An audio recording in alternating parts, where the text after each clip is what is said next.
Okay, let's dive into something. April 14th, 2025, Blue Origin's NS-31 mission. It launched from West Texas. Right. And, you might just think, okay, another commercial space flight. Happens all the time now. Sort of. Mm-hmm. Mm-hmm. But this one definitely stood out from the crowd right away. It really did. The thing that just jumps out is the crew. All 6 members were women. Exactly. An all-female crew. That's pretty historic in the grand scheme of space travel. It really is. It was Blue Origin's first human flight with only women on board. And when you look back... Like Valentina Tereshkova. Right? Exactly. Way back in 1963, her solo flight. So you've got this huge gap, decades really, between these kinds of moments. It puts it into perspective, doesn't Yeah. it? Just how significant that representation aspect is. Totally. The simple fact they were all women, it sends a message. Powerful. Now, technically speaking, the flight itself was, well, pretty standard for Blue Origin's suborbital program, right? Yeah, textbook new Shepard flight. Just over 10 minutes total duration. They popped up past that 100-kilometer mark. The Kármán line. Yep, the official edge of space. Mm-hmm. Got a few minutes of weightlessness in there. And then the capsule came down under parachutes, landed safely. The booster did its usual autonomous landing thing. Exactly. Tried and tested tech. Blue Origin's got that part down pretty solid. So, like you said earlier, the real story here, the thing we want to kind of chew on today, isn't just the rocket science. No, it's the why. Why this crew? What was the intention? What's the impact beyond the physics of it? Exactly. That's the core of this deep dive. Not just that they went, but who went and what that might mean. And this crew, Lauren Sanchez put it together, and it's quite the mix. Really diverse. Very deliberately chosen, it seems. A real cross-section of fields. Yeah, you get that feeling like they wanted to hit a lot of different notes, reach different audiences. Okay, so let's quickly run through who is on board. First, you've got Katy Perry, global music superstar. Right, Grammy nominee, massive following. You can immediately see the angle there, can't you? Bringing space, maybe STEM, to a whole new group of fans, people who might not normally tune in. It's an interesting strategy, isn't it? Using that kind of pop culture influence to, amplify the message of space exploration. It's smart. Then Gayle King from CBS Mornings, a veteran Generally blogger. hugely respected figure in broadcasting. Yeah. Brings that storytelling expertise, that ability to connect with, pretty much everyone. Yeah, and a huge platform, too. Having her there gives it a certain weight, a journalistic lens on the experience. Definitely. She can frame the narrative, make it relatable, share that human side of it beyond just the technical facts. Okay, next, Aisha Bowe. Now, her background is directly relevant. Aerospace engineer. And she worked at NASA, right? Yeah. Former contractor. Plus, she's CEO of STEM Board. Exactly. So she brings that hardcore STEM credibility and, importantly, highlights diversity within STEM itself. Yeah, her being there is powerful. A woman of color, successful engineer, entrepreneur.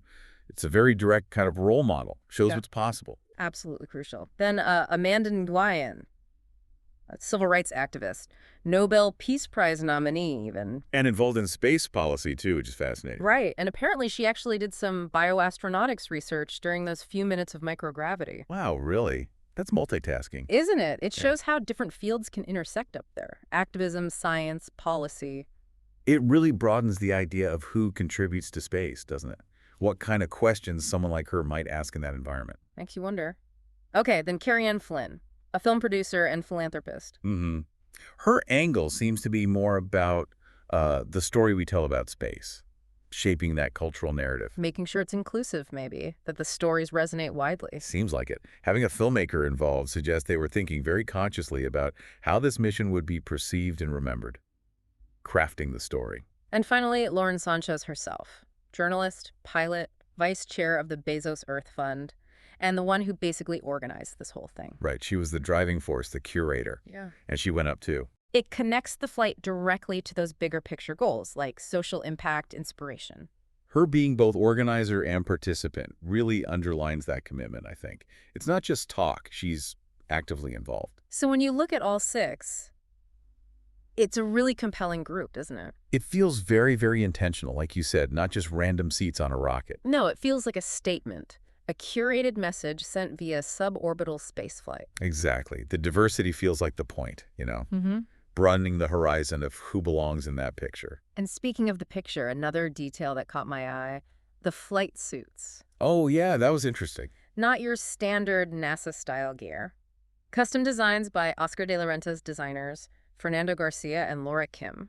In partnership with creative character engineering who do, like, movie costumes and stuff. Right, so you've got high fashion meeting aerospace. That's unexpected. It really is. It adds another layer entirely. Yep. It's fashion, function, innovation, but also, like, cultural messaging all rolled into one suit. It makes it visually distinct, for sure. Maybe more approachable or interesting to people outside the usual space bubble? Could be. It definitely challenges that purely utilitarian image we sometimes have of space travel. Suggests style and creativity have a place, too. It's another way they seem to be saying this is different. A very visible way. So putting it all together, the all-female crew, the incredible range of backgrounds, the curation, even the designer suits. It paints a picture, doesn't it? It really does. A picture of a mission that was aiming for something more than just hitting 100 kilometers. Yeah, the technical achievement, while obviously essential, feels almost like the stage. But for the main act, Mm-hmm. which is the symbolism, the representation, the cultural impact, making space feel more inclusive, more relevant. Which brings us neatly to what Blue Origin themselves said about it, their stated goal. Right. They were pretty explicit. It was about inspiration. Specifically inspiring a new generation and really focusing on showing diverse women from all sorts of fields participating, excelling. No. In spaceflight, yeah. Breaking down old ideas about who gets to go to space, redefining that image. It taps into that bigger conversation happening in the space industry, doesn't it? About needing more diversity, broader engagement for it all to, well, succeed long term. Absolutely. Moving beyond that sort of